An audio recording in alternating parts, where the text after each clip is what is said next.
wanted Caitlin Clark on that team, and they wanted a reason to point to. There are people and detractors who, from the beginning, thought that Caitlin Clark should be on that team.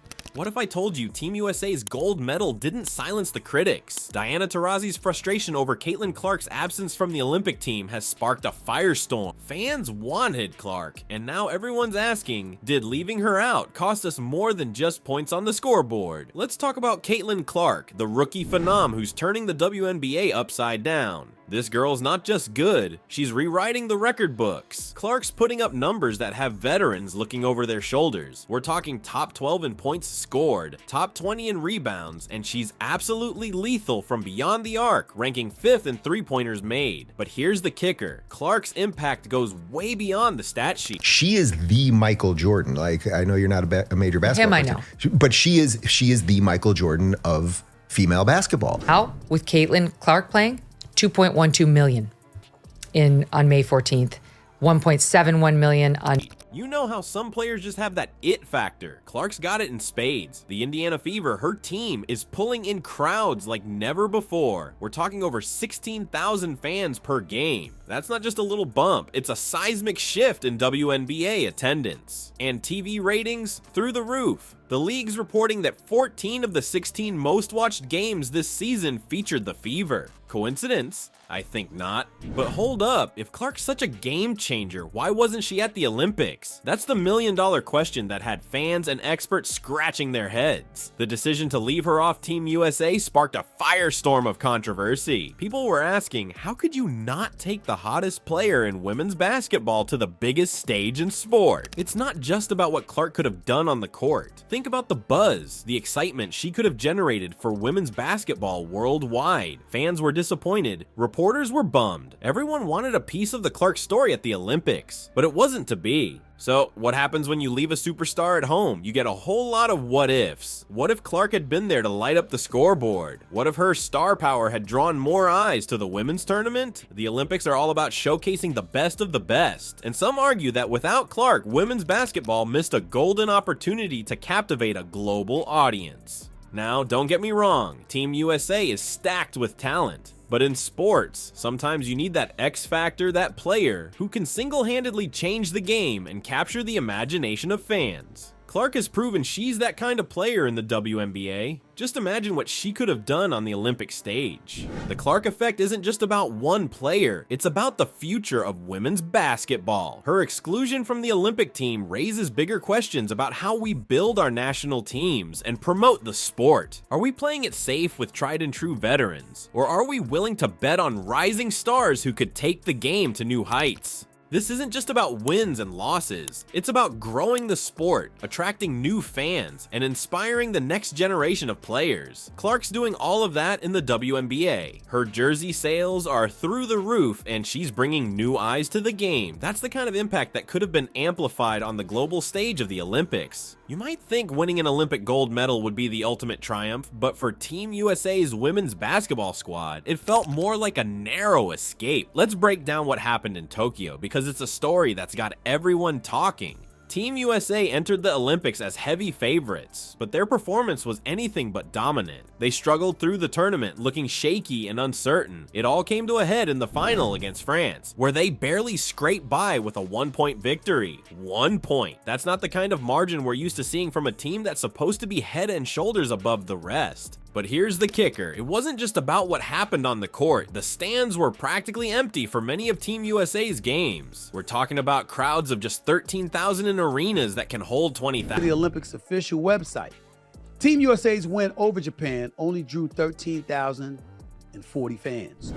That's a lot of empty seats for what should have been the hottest ticket in town. So what gives? Why was the women's basketball tournament failing to draw crowds when other Olympic events were packed? It's a question that's got everyone from fans to sports analysts scratching their heads. Enter Stephen A. Smith, never one to hold back his opinions. He dropped a truth bomb that's got people talking. According to Smith, the lack of Caitlin Clark on the roster contributed to a disappointing narrative around the Olympics. He didn't mince words, saying, "None of the disappointments should be a shock. You chose not to deliver."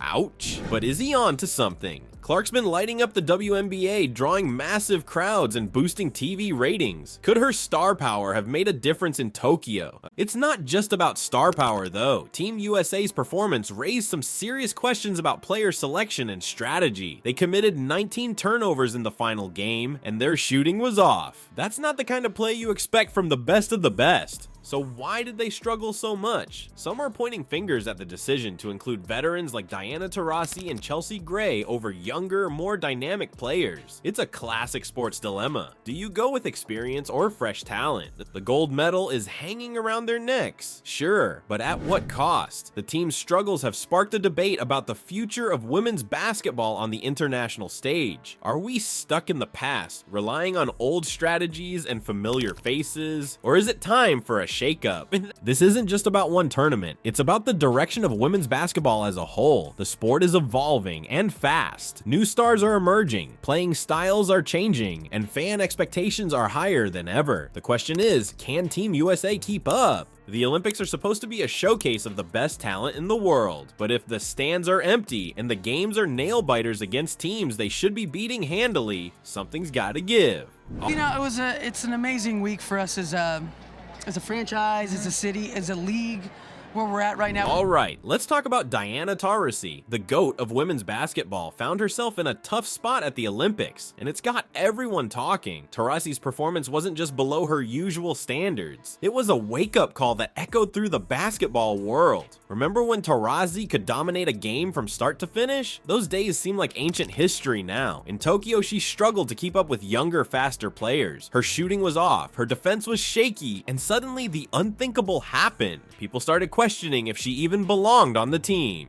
But don't take my word for it. Lisa Leslie, a legend in her own right, didn't pull any punches when talking about Taurasi's performance. Leslie said, "It seems like she's not keeping up with the games." Ouch. When a fellow basketball icon starts doubting you, you know things are serious. Now, Leslie wasn't all doom and gloom. She suggested that Taurasi could still contribute offensively, saying, "I would definitely put Diana Taurasi in the lineup, just even though her defense is not as it used to be to settle the offense." But let's be real, when you're talking about one of the greatest players of all time, she can still contribute isn't exactly high praise. So what's going on with Taurasi? Is this just a temporary slump, or are we watching the twilight of a legendary career? The truth is, it's not just about Taurasi. Her situation is a mirror for what's happening in women's basketball as a whole. Think about it, the game is changing and fast. New stars like Caitlin Clark are bursting onto the scene, playing a brand of basketball that's faster, more dynamic, and more exciting than ever before. Veterans like Taurasi are facing a choice, adapt or fade away. It's not an easy position to be in. Imagine spending your whole career being the best, only to wake up one day and realize the game has changed around you. That's the challenge Taurasi's facing right now. Can she evolve her game to stay relevant in this new era of women's basketball? This isn't just about one player, it's about the entire landscape of the sport. As new talents emerge and playing styles evolve, established stars are being forced to reevaluate their roles. Some, like Sue Bird, have managed to adapt and remain effective. Others are finding the transition more challenging. Taurasi's journey is a metaphor for the challenges faced by established stars in evolving sports. It's a story we've seen play out in other leagues. Think of how the NBA changed with the rise of three-point shooting, or how soccer tactics have evolved over the years. The greats find a way to adapt. The question is, can Taurasi do the same? Let's not count her out just yet. Taurasi's got a competitive fire that's legendary in its own right. She's faced challenges before and come out on top, but this might be her biggest test yet. Can she reinvent her game to stay relevant in a league that's getting younger, faster, and more skilled by the day? The answer to that question isn't just important for Taurasi, it could shape the future of women's basketball. If she can find a way to blend her experience and basketball IQ with the demands of the modern game, she could set a blueprint for other veterans to follow. If not, we might be looking at a changing of the guard in women's basketball.